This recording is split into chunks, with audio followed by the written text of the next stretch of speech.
Natuропатия маманы Виталий Островскийдің видеоларынан аударма ұсынамын.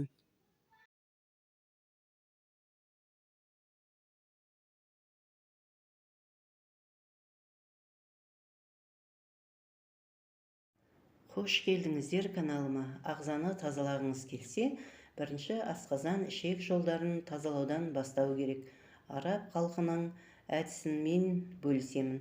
Бұл әдісті Мұхаммед саллаллаху алейхи вассалам қолданған деген сөз бар. Ол үшін базардан немесе дәріханалардан сенна емдік шөбін алу керек. Кешке сенна жапырағының бір ас қасығын бір стакан ыстық су құйып бұқтырып, таңертең 5 минут қайнатып, ыстықтай аш қарынға ішу керек. Егер өтте тастың көлемі 4 мм-ден үлкен болса, ішуге болмайды.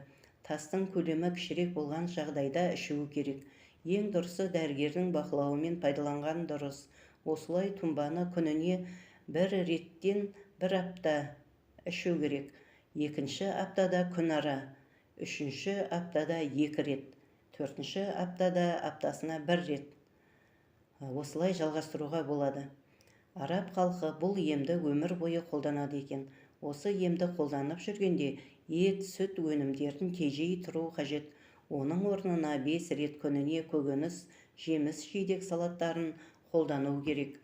Гречканы зығыр маймен қосып пайдаланса, тоқ жүреді. Сенна өтті жүргізеді, бауыр, асқазан, ішек жолдарын тазалайды. Күн ұясына батқаннан соң ауыр қорытылатын тамақ жемеу керек. Екінші тәсіл. 2 шай қасық қара зерені 1 стакан ыстық суға 2-3 сағат бұқтырып, таңертең және кешке тамақтанғаннан соң ішу керек. Немесе түнде бұқтырып қойып, таңертең 1 стаканның жартысын, кешке жартысын ішуге болады. 1 апта ішіп, 2 апта демалу қажет. Қара зере іш қатуды болдырмайды, паразиттерді жояды. Ем қолданып жүргенде ақ нанды тежей тұру қажет. Үшінші тәсіл. Ішектерге массаж. Ол үшін оң қолдың жұдырығымен қарынды сағат тілі бойынша ысқылау қажет. Әрине салмақ салмай, жай қозғалыспенен орындау керек. Күніне 3 рет жасауға болады. Қан айналымды реттейді, ішті қатуды болдырмайды.